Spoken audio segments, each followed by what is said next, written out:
May 19th, 1945. Europe was in ruins. Adolf Hitler was dead. Berlin had fallen, and the Third Reich was collapsing under its own madness. Yet, in the quiet mountains of Western Austria, one final, unbelievable battle was about to unfold. A battle where American soldiers, German defectors, and French prisoners would stand together against the fanatical remnants of the Nazi SS. This is the true story of the Battle of Castle Itter. The story begins in the Tyrolean Alps, near the small village of Itter. Perched above the valley stood Castle Itter, a medieval fortress surrounded by pine-covered hills. During the war, the castle was seized by the German SS and converted into a special prison, a VIP detention site for some of France's most prominent political and military leaders. Inside its stone walls were some of the most recognizable names in French history. Paul Reynaud and Édouard Daladier, both former prime ministers of France. General Maurice Gamelin and General Maxime Weygand, high-ranking commanders from the early war years. Jean Borotra, the famous French tennis champion, and other ministers, generals, and family members, all captured after France's defeat in 1940. The prisoners were well fed compared to other camps, but they lived in constant fear. The SS guards were unpredictable, and by 1945, rumors swirled that the SS planned to execute all high-value prisoners before the Allies arrived. In late April, the world outside the castle was collapsing. Hitler's death sent shockwaves through Germany. The chain of command broke down. Soldiers deserted. Units surrendered. But the fanatics, especially the SS, refused to accept defeat. They swore to fight to the end, killing any German who dared to surrender or collaborate with the Allies. And one of those Germans was Major Josef Gangl. A veteran officer in the Wehrmacht, Gangl had spent years fighting for a cause he no longer believed in. He commanded a small unit of regular army soldiers in the nearby town of Vorgl, just a few miles from Itter. When Nazi authority began to crumble, Gangl faced a choice: obey the SS and continue the senseless fight, or defy them and protect civilians caught in the chaos. Gangl chose honor over obedience. He and his men broke ranks with the Nazi command, hiding from SS patrols while trying to protect the townspeople from reprisals. He quietly made contact with the local Austrian resistance, sharing weapons and food. In doing so, he became a marked man, hunted by his own countrymen. Meanwhile, inside Castle Itter, the French VIPs could hear distant artillery, the sound of the war closing in. The SS guards grew more nervous by the hour. Then, on May 4th, 1945, the situation reached a breaking point. The commandant of the prison, Sebastian Wimmer, a cowardly SS officer, suddenly fled the castle with most of his guards. He feared the advancing Americans and wanted to save himself. Overnight, the prisoners were left almost alone, trapped in enemy territory with no way out. Two of the remaining guards stayed behind, but they were uncertain and terrified. The French VIPs were free within the castle, but not truly free. They were still surrounded by Nazi territory, and the fanatical SS nearby would kill them on sight. So they decided to act. One of the prisoners, Zvonimir Tsukovich, a courageous Yugoslav handyman who had worked at the castle, volunteered to escape and find help. On the morning of May 4th, he slipped out through a side gate, disguised as a worker, and began a dangerous journey down the mountain. His mission: find Allied forces before the SS returned. Zhukovich rode a stolen bicycle for miles through enemy territory, dodging German patrols. Eventually, he reached the outskirts of Vorgel, where he encountered members of the Austrian resistance, who then introduced him to Major Josef Gangl. When Gangl heard that French VIPs were trapped in a castle surrounded by SS troops, he didn't hesitate. He wanted to help, but he didn't have enough men or ammunition to hold off an SS assault. So he made a desperate decision: to contact the Americans. Gangl and his interpreter set off under a white flag of truce. They drove straight into American lines near the town of Kufstein, where they met Lieutenant John "Jack" Lee, Jr., a tank commander from the 12th Armored Division. Lee was a tough, practical officer, but even he could hardly believe what Gangl was saying. A German officer asking the Americans to help rescue French prisoners from the SS? It sounded like a trap. But after confirming Zhukovich's story, Lee realized the situation was real and urgent. SS troops were regrouping nearby, preparing to attack anyone who defected or collaborated with the Allies. So, in one of the most unlikely alliances of the entire war, an American tank commander and a German major decided to fight side by side. Not as enemies, but as allies. On the evening of May 4th, 1945, a small convoy rolled out of Kufstein. Leading the way was an American Sherman tank named Besotten Jenny. Behind it rode a handful of U.S. infantrymen, a few trucks, and Major Gangl's tiny force of German soldiers. Their destination, Castle Itter. Their mission, defend it against the SS at any cost. As the sun set over the Austrian Alps on May 4, 1945, Lieutenant Jack Lee, Jr. led his small column north toward Castle Itter. The American convoy rumbled through winding mountain roads, a single Sherman tank, Besotten Jenny, followed by a jeep and a few trucks packed with men. Riding alongside them were the most unlikely of allies, Major Josef Gangl and 10 German soldiers, men who had just defected from the Wehrmacht to fight against the SS. Lee didn't entirely trust them. He had fought Germans for years, seen friends die to their bullets, and now he was supposed to fight with them? But something in Gangl's eyes convinced him this was different. The German officer was calm, steady, and deadly serious. He wasn't fighting for Hitler anymore. He was fighting for honor, for civilians, and for the lives of the French prisoners trapped in that castle above the valley. The road to Itter was dangerous. SS patrols still roamed the woods, hunting deserters and defectors. Each corner could hide an ambush. As they approached the village of Vorgel, the convoy came under small arms fire. Bullets clattered off the tank's armor. Lee's men returned fire, and within minutes the skirmish ended. The SS patrols scattered into the forest. But Lee realized the risk they were taking. His small force was deep inside enemy territory, with no reinforcements and limited ammunition. The nearest American units were miles away.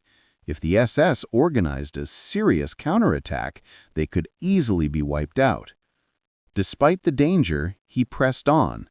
They had a mission: to reach Castle Itter before it was too late. By nightfall, the convoy reached the edge of the mountain village of Itter. The old castle loomed above them, its stone walls glowing faintly in the moonlight. The steep road leading up to it was narrow and twisted, perfect for an ambush.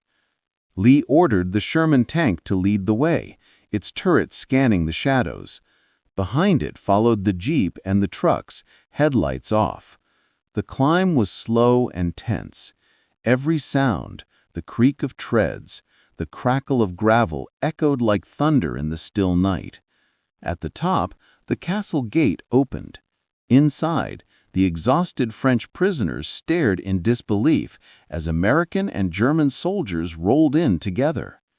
The French VIPs had spent days expecting death. When they saw the tank enter the courtyard, many thought it was a dream. Paul Reynaud, the former French Prime Minister, muttered, "Mon Dieu, Americans!"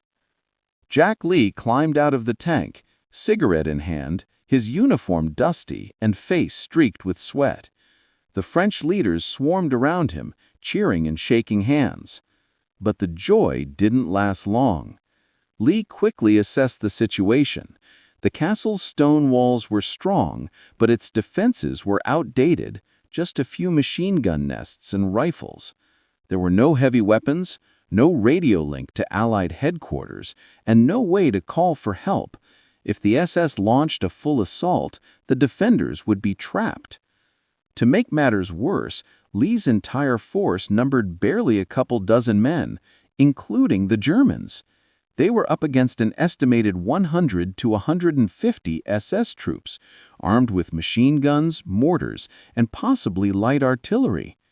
Still, there was no turning back.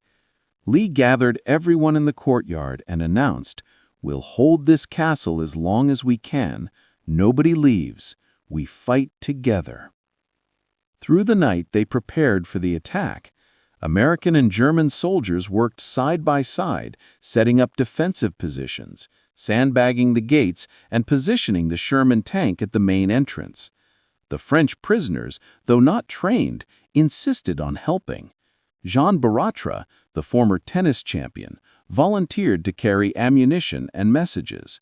The generals took charge of coordinating defense points along the walls.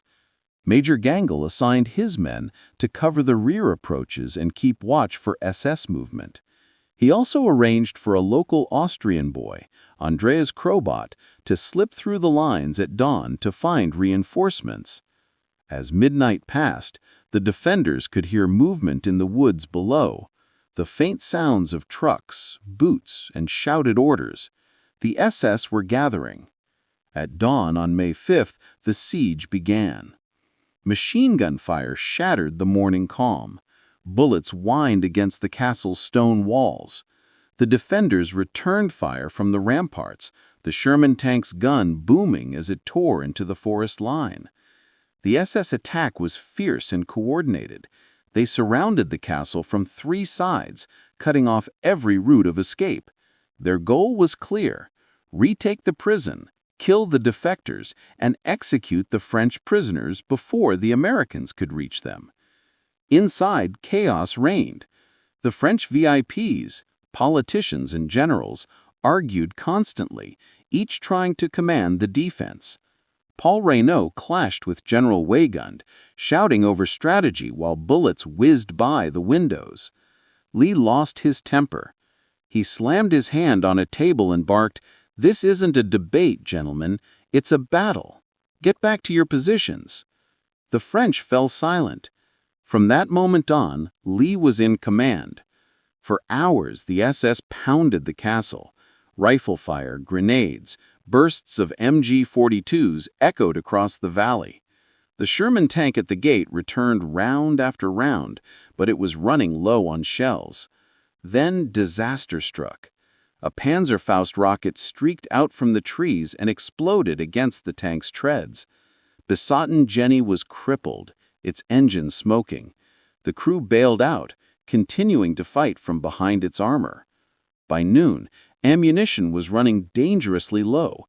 Several defenders were wounded, including Major Gangl, who was hit by a sniper's bullet while trying to rescue a French minister in the courtyard. Despite his injury, Gangl refused to retreat.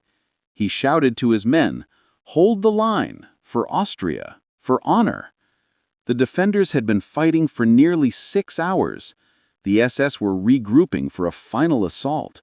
The castle's walls were scarred and crumbling, the tank disabled, and the defenders nearly out of ammunition. Lieutenant Lee knew they couldn't hold much longer. Their only hope was that the boy, Andreas, had made it through the lines and that reinforcements were on their way. As the sun climbed higher and the sound of battle echoed through the valley, the men of Castle Itter prepared to make their last stand. By midday on May 5, 1945, the defenders of Castle Itter were nearly spent.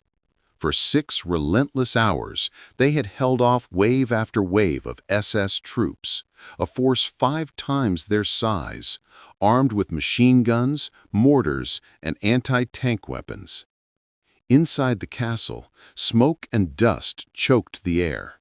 The courtyard was littered with shattered stone, shell casings, and the burnt wreck of the Sherman tank besotted Jenny. Every man, whether American, German, or French, knew the situation was desperate. Lieutenant Jack Lee, Jr., pacing near the gate, checked his ammunition. 2 clips left. He had a bleeding cut on his cheek, his uniform torn, but his eyes still burned with determination. Beside him, Major Josef Gangl, pale and wounded, leaned against a wall, giving quiet orders to his remaining men. They both knew the truth. If help didn't come soon, the SS would overrun them. Outside the castle walls, the SS regrouped for their final assault. From their forest positions, officers barked commands. Mortars were being set up. They had realized the tank was disabled and the defenders were low on firepower. All they needed was one final push. Inside, Jack Lee gathered his men. Americans, Germans, and even a few French volunteers stood side by side. He spoke plainly. "We've got one job. Hold until help arrives. If they get in, we fight them room by room. Nobody surrenders. Understood?" The men nodded silently. There was no speech, no grand gesture, just weary resolve. On the upper floor, the French prisoners, once ministers and generals, had taken up arms. Jean Barada, the former tennis champion, sprinted from wall to wall, carrying ammunition belts. He moved with the same agility that once made him famous on the courts of Roland Garros. "Keep shooting, mes amis," he shouted over the gunfire. "They can't take us while we still breathe." Even Paul Renault, France's ex-prime minister, took a rifle and fired through a window. The irony was bitter. The leaders of fallen France now defending themselves like common soldiers. Then came the mortar barrage. Explosions rocked the castle courtyard. Chunks of stone flew in every direction. The main gate was nearly splintered in half. The Sherman tank, already disabled, was hit again and burst into flames. Major Gangl was everywhere at once, directing fire, pulling wounded men to safety, shouting orders in both German and English. He refused to stay under cover despite the pleas of others. A sniper's bullet slammed into the wall near him, shattering stone. Gangl ducked for an instant, then ran into the open courtyard to help a wounded French minister pinned down behind the tank. Lieutenant Lee shouted, "Gangl, get back!" But it was too late. As Gangl reached the wounded man, a second shot cracked through the air. The German major collapsed, hit in the neck. He fell beside the man he'd tried to save, dead before anyone could reach him. For a moment, everything stopped. Even the French VIPs were silent. Lieutenant Lee clenched his fists. Gangl's death hit him harder than he expected. In just 24 hours, he had come to respect this quiet, brave German officer, a man who had chosen honor over ideology. He whispered, "You didn't die a Nazi, Major. You died a hero." The SS attack intensified. Machine guns tore into the castle's upper floors. Windows shattered, walls cracked, and the defenders were forced to fall back from the outer defenses to the inner courtyard. Lee moved between positions, rallying his men. His voice carried over the noise of battle.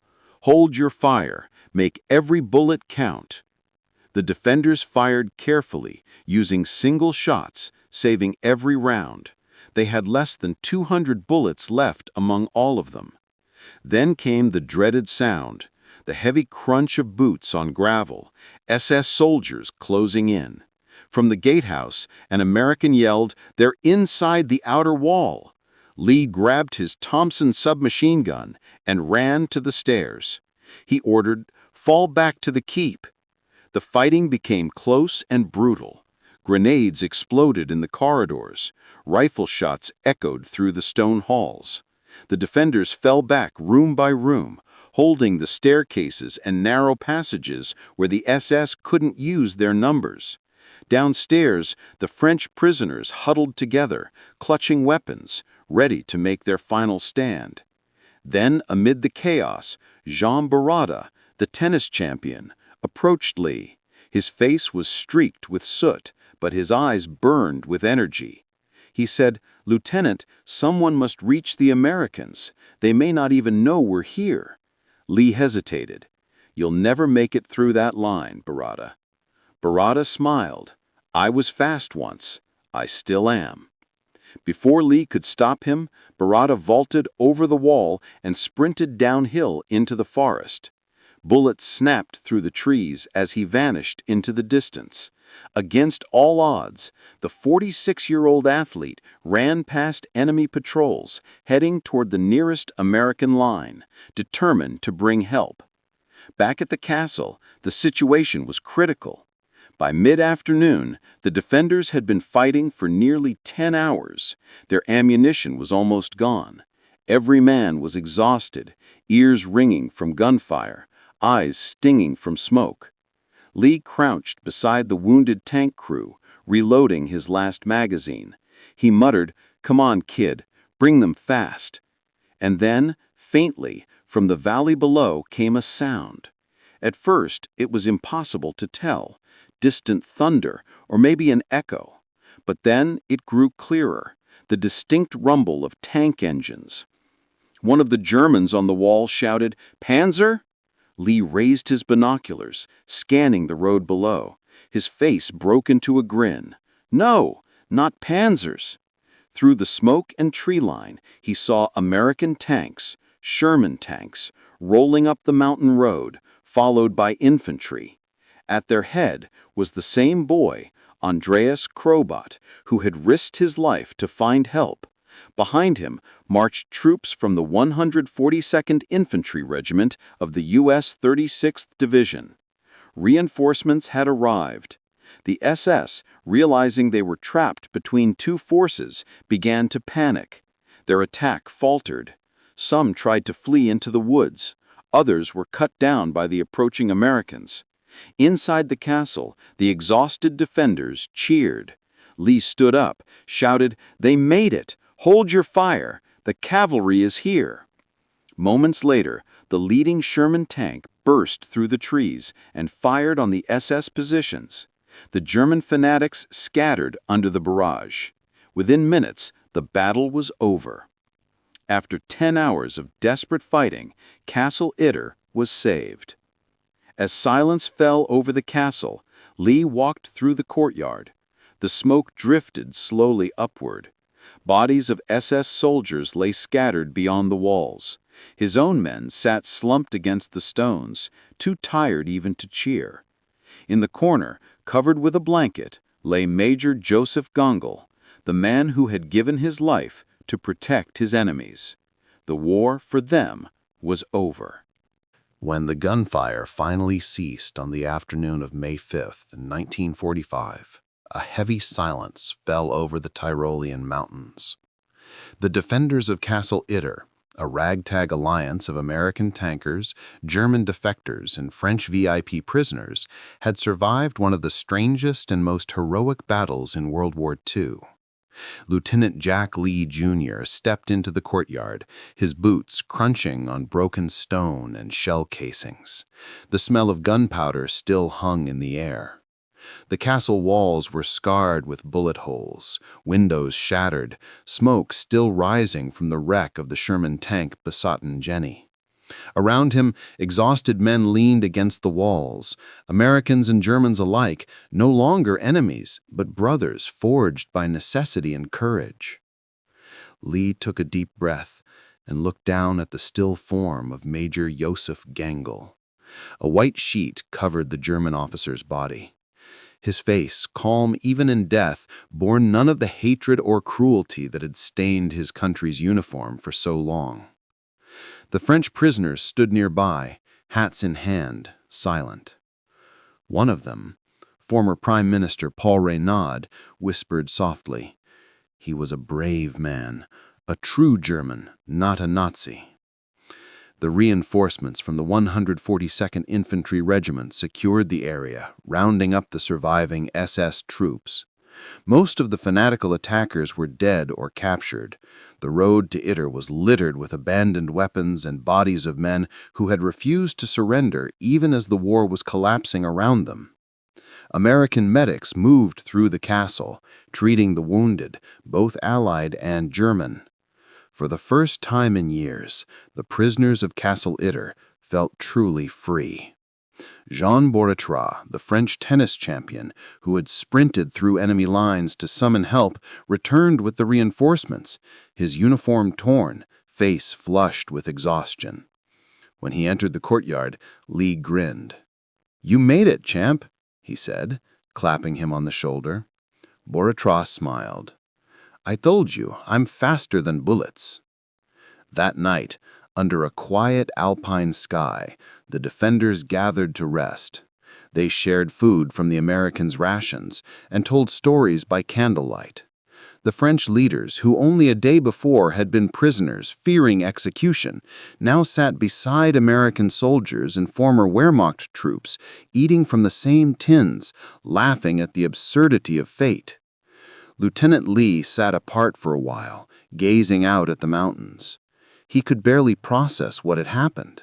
In less than 2 days, he had fought shoulder to shoulder with Germans against the SS, rescued France's most important political figures, and defended a medieval castle like something out of a legend.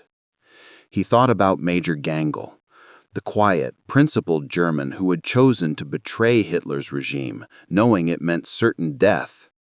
Lee promised himself that Gangl's courage would never be forgotten. The next morning, May 6, 1945, American forces secured the entire region. The prisoners were transported to safety, first to Innsbruck and then to France. Within days, the German army in Austria formally surrendered. 3 days later, on May 8th, the war in Europe officially ended. VE Day. But for the men who fought at Castle Itter, the war's true ending had already come, not through politics or surrender papers, but through that shared moment of humanity in the heart of chaos. In the days that followed, word of the bizarre battle spread among American units. A handful of journalists heard rumors. Americans and Germans fight together against the SS. At first, nobody believed it. It sounded like fiction, a war legend, not a military report. But it was true. Records confirmed it. The French survivors gave sworn testimony, and years later, declassified documents revealed the full scope of the event. Lieutenant Jack Lee Jr. was awarded the Distinguished Service Cross, the second highest decoration in the U.S. Army, for his leadership and bravery. The citation praised him for his extraordinary heroism in action against superior enemy forces. As for Major Josef Gangl, his name became a symbol of the other Germany, the Germany that resisted tyranny from within. In his hometown of Worgl, the people mourned him as a hero. They buried him with military honors, draping his coffin not in a swastika, but in the red, white, and gold flag of democratic Germany. Today, a street in Worgl bears his name, Josef Gangl Strasse. The French VIPs each returned home to a liberated France. Paul Reynaud resumed his political career, forever grateful to the strange coalition that had saved his life. Jean Bourratras lives to the age of 92, often retelling the story of the castle with his characteristic smile, always ending it the same way. "I was a prisoner of Germany until Germany itself came to save me." Over the decades, the Battle of Castle Itter remained a little-known episode, overshadowed by the larger battles of Berlin, Normandy, and Stalingrad. Yet for historians, it stands out as one of the most extraordinary moments in all of World War II, a moment that defied logic, ideology, and hatred. Enemies became allies. A castle became a fortress of unity. And in the dying hours of humanity's darkest war, men proved that courage and decency could still triumph over fanaticism. Even today, visitors who hike up to the ruins of Schloss Itter can still see the scars of battle, bullet marks on the stone walls, a plaque honoring those who fought there. The castle is silent now, surrounded by forests and mist. But for those who know the story, the silence speaks volumes. It whispers of a night when the world turned upside down, when a handful of men stood together against madness, when the last battle of the war became the first victory of peace. The Battle of Castle Itter took place on May 5, 1945, just 3 days before Germany's unconditional surrender. It remains the only documented instance in World War II where American and German soldiers fought side by side against the SS. Casualties were light compared to the great battles of the war, but its moral weight was immense.